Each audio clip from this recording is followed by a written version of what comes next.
Just officially announced at the Home Depot Center, local style, Cintron and Williams. and Paul Williams. Paul Williams has fought at Home Depot. He fought Margarito there. Cintron and Margarito and Paul Williams have this connection, having fought each other. But obviously, Cintron and Paul Williams have never fought each other, and that is going to be on May 8th, the week after the Mosley Mayweather fight in Vegas. And along those same lines, a couple weeks before that is going to be the HBO doubleheader that has the PAVLIK, Kelly PAVLIK, Sergio Martinez fight, and that's going to be probably the best out of all those fights that are happening. I mean, Williams Cintron, I don't know, would some say that that's a better fight than Sergio Martinez? No, I don't think so. But if you do, let us know.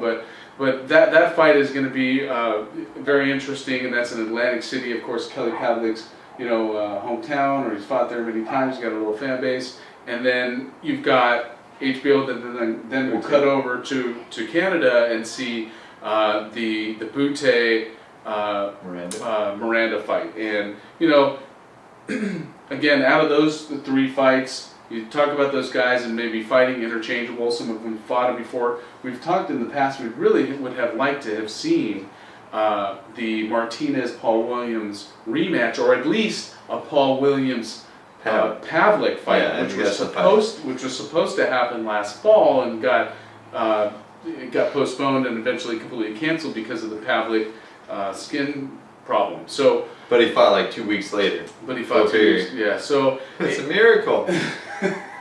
So again, let's take a look at the key fight out of those three fights, and that's the Sergio Martinez Kelly PAVLIK fight. A lot of people didn't know about Sergio Martinez. We did. Before that incredible fight of the year with Paul Williams, and now he's on the map, so to speak. And now you've got Kelly PAVLIK, who again fought that fight. I guess Espinosa or whatever his name was. He's been keeping active, but not really. Barely one fight. Who knows what, a year and a half. But he's the kind of guy who's a power fighter who really doesn't need to have that finesse and that strength and conditioning. I mean, he can go out and pretty much knock anybody out any time. He's got the reach, the power. And Martinez has been known to take a punch, and he's a more finesse fighter. And I don't know. I could see it going both ways. It's really going to be an interesting fight, Rob. How do you see it going down? Yeah, it's a tough one. You would think PAVLIK would have a slight edge. Obviously he's got the height, the reach. He's got the power. But Martinez, he's got the footwork. He's got that X factor. Yeah, is he left-handed? He's southpaw? Yeah, I think so. Yeah. Southpaw, great footwork, take a punch. He stands in there toe-to-toe with Williams, who I think PAVLIK wasn't ready for after a long layoff. Obviously he wasn't, because he fought a few weeks afterwards. So, he's got a lot of courage. He's got a lot of determination. Yeah, he's always in great shape. I think he's a cyclist in his off-season. He's legit. He's a solid fighter. He's on the cusp of being an A fighter. He's always been a B+ because he's been unknown. He fought Paul Williams, a guy no one else wanted to fight, and held his own. Some people think he won that fight. I had Williams by 1 round. But I think if he does beat PAVLIK, which is a possibility, I think he goes right up into the A fighter stage, or whatever you want to call it. He then reaches the top before he retires. I don't know how old he is. I know he's got about 45 fights probably under his belt, so he's got a lot of wear and tear. But if he beats PAVLIK, then PAVLIK, he's going to have a long road back to the top of the hill. I could see PAVLIK losing this fight in the same kind of style where he got kind of that's what I was thinking. Got outclassed and out-finessed and outsmarted by a smarter guy, a veteran fighter, and a guy with just more skills, and again, you can't discount that power factor, and that's why I'm going to say that it's a close fight. But I'm going to say that Sergio Martinez finally, gets that decision to go his way, and maybe a controversial decision, but He's been on Again for that guy. He's been on the end of those controversial decisions in a negative way, and I think Citron, a draw, which Right. he clearly beat him. Williams, he lost, but it was close. And I think that he's got a lot of confidence, even though he lost that fight, because a lot of people told him that he won the fight, and I think he really does think he won the fight, and I think he's got that fight in the future, and I think that even more so if he beats Pavlik, and of course Butte always there. I mean, he's the guy who would like to It's a little bit really heavier. see Pavlik fight. I mean, he's really who all these guys want to fight. So who are you taking? What's your prediction? I'm taking Martinez, and I think I see Martinez in a close split decision. I just see him maybe figuring, if he figured out Paul Williams kind of towards maybe the ninth, He the did 10th, change his 11th game plan. rounds. He worked on something the first half of the fight, and then his trainer said to start doing something different.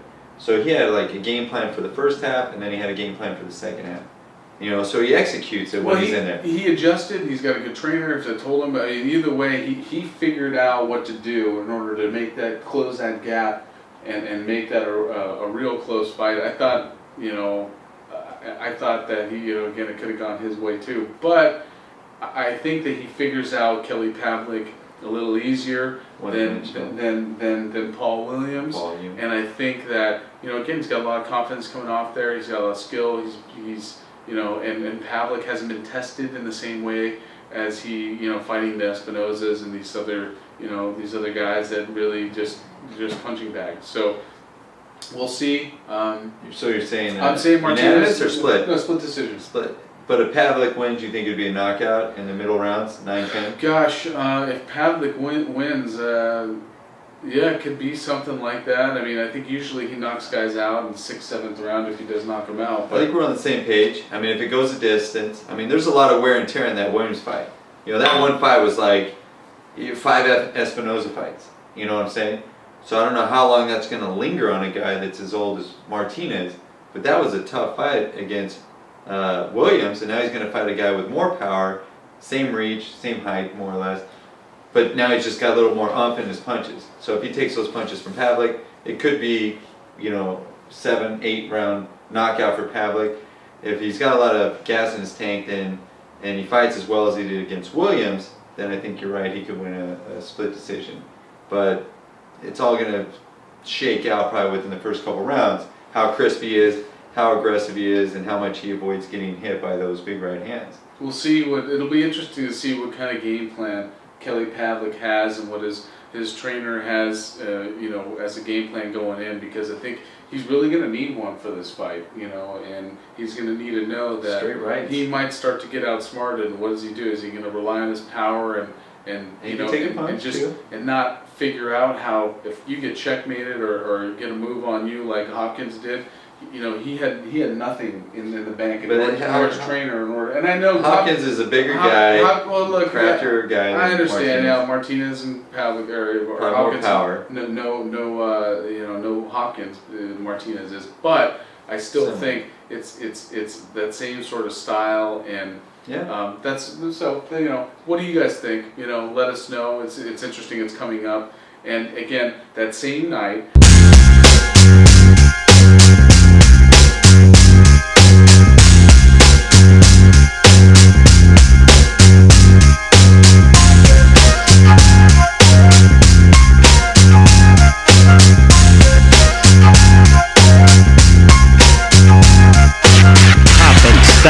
Hopping like a rabbit. When I take the Nina Ross, you know I got to have it.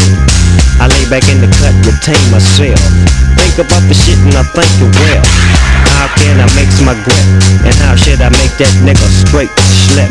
Set trip, gotta get him for his grip as I dip around the corner. Now I'm on another mission, wishing upon a star.